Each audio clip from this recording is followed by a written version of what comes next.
Hello, my name is Suban. I'm a media student from South Thames College, and today I'll be taking you on a short journey with me to interview 3 to 4 people about terrorism and what they have to say and their opinions alongside it. So we'll be asking our questions to Oliver, who will be our first interviewee and who is also Portuguese and Israeli. He'll probably have some very interesting answers to the questions I'll ask him about terrorism.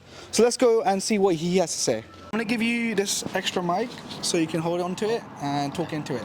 Okay, so my first question for you is, what do you think makes people turn to terrorism? Terrorism, okay, so usually it's linked with extremism, right? So terrorists, they try to get an extreme point across, and they do it through illegal actions. So like bombing places, killing people, and other things like that, basically. So what leads it to it is usually like a point that they want to get across. Maybe it's like they have agreed for something, Yeah. or they want something, yeah. Okay. My second question to you is, how do terrorist attacks change a community or society? Okay, so terrorism, well, the terror attacks themselves can cause people to leave areas. Yeah. And obviously, terror attacks can include killing people too. Killing people, so yeah. Obviously, it can, I mean, it's fucked up, but you can say it's like genocide, right? Yeah. Genocide can completely eliminate the entire group of people, which changes like culture in itself. So yeah, that's what terrorism can do. So it's not right, is it? Of course not. You're Of course. eliminating cultures, yeah. Yeah, exactly. And my third question and last question for you is, how does news coverage affect how people view terrorism? Okay, so news coverage. Usually news is one-sided. It depends on the news source, but terrorism in itself, it's usually negative, right? Yeah. But you need to just make sure where you look at the news, which news you look at. Yeah. Okay. Thank you so much for your time. Yeah, you're welcome. Thank you. So Oliver had some very interesting things to say about the questions I had asked him. But now we'll be moving on to Lucas, who is also half Portuguese and half Israeli. But let's see what he has to say about the questions I asked him about terrorism. Okay, so my first question for you is, right, how does news coverage affect how people view terrorism? Well, there's a lot of propaganda news and everything, so it goes both ways. There are some news medias that you should trust and some that you shouldn't. Yeah. So I just wouldn't believe everything you see on the media, because it could all be fake. That's true. My second question for you is, has your view on terrorism changed over time? I used to believe that all terrorists were bad and everything, like every single bomb was caused by a terrorist. Yeah. But recently, yeah, my friends got me into studying and researching, and after the 9/11 incident, I personally believe the US was behind it. Okay. The US. US. Yeah, and Is that your personal opinion, though? yes. Okay, that's understandable. My next question is, what made you think differently about terrorists?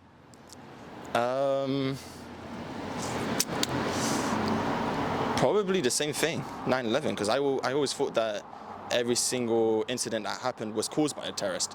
But then afterwards, obviously, you've got incidents like 9/11, which I personally believe they weren't behind. So it also changed my view not to,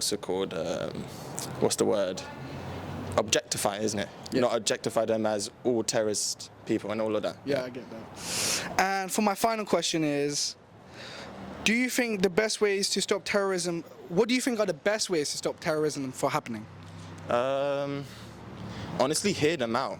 Before anything happens, hear them out, because most terrorist attacks are caused to actually get a point across and to have the government actually just hear them out, what they have to say.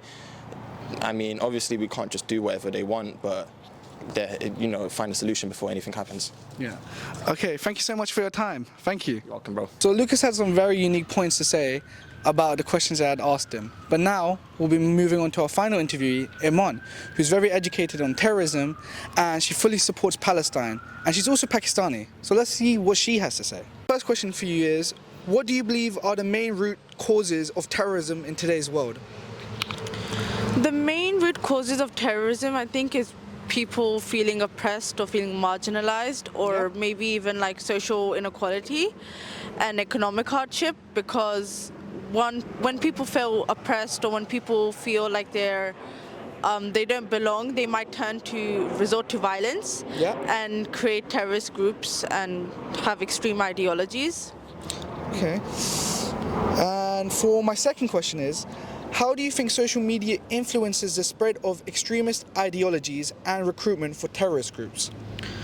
Social media influences a lot of people. Like it can definitely be a way to kind of recruit people into joining these groups because they might spread like propaganda and hate speech online, and especially in the world we live today, like a lot of people consume the media, and if they hear something, they might just believe that's true and pick it up. So it's definitely a way to kind of expand their groups and expand their ideologies through propaganda and hate speech, like I said. Yeah, I get that. And yeah, a lot of people can be vulnerable. Vulnerable, okay. So for my third question is, in your opinion, what is the most effective way for governments to combat terrorism without infringing any civil liberties? I mean, I think it's simple because if governments don't treat these individuals, these terrorist groups and organizations, or even just single people that are terrorists, Yeah. as they shouldn't see those terrorists as representing a large group of people. For example, if there is a Muslim, for example, and they have a terrorist group, not saying that they're an Islamic terrorist or a Muslim Yeah. terrorist, because that kind of it gives the idea that, you know, all Muslims are terrorists. Yeah. And that is something that's not true. That's not the case. So treating it on an individual basis and not saying that these people represent a large group of people. Okay. And for my fourth question is, how do you perceive the media's role in shaping public perception and response to terrorist attacks? The media has a huge role in shaping the public's opinion. Like I said, a lot of people consume the media, and if the media is biased within itself, and if the media is showing favor to one side, then immediately people have the wrong idea, and they might not see. Not that like people would defend terrorist groups, but for example, like in the UK, not in the UK, but in the US, one of the biggest terrorist attacks known to this day in history is 9/11. Yeah. And 9/11, a lot of people associate it with Muslims because that's just how it was spread in the media. And even in the UK, the Manchester Arena bombing in 2017. Yeah, I remember if that. you search it up, you will literally see Islamic terrorist group, and Islam will come before the name of the person or the name of the group, because that's just How the people idea they want to idea they want to spread. Yeah. But that's not the case. Yeah, that's not the case. And for my fifth question is, do you think that international cooperation is necessary to effectively address terrorism, and why? Yeah, absolutely. I mean, terrorism isn't something that affects only one nation or one group of people. When you, like I said, like for example, 9/11 in the UK, in all over the world, that terrorist attack is so, it's so publicized, it's so big, everyone hears about it, and it creates fear in people's hearts because, they might be afraid of, like, for example, Muslims or whatever it is, because of how big it is. So it's something that affects everyone.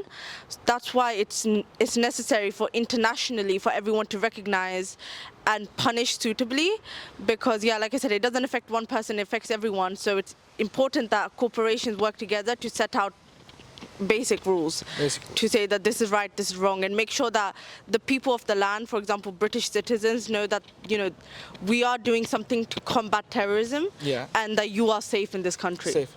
Yeah. And for my final question, Iman, is how can communities work together to prevent radicalization and support individuals who may be vulnerable to extremist ideologies?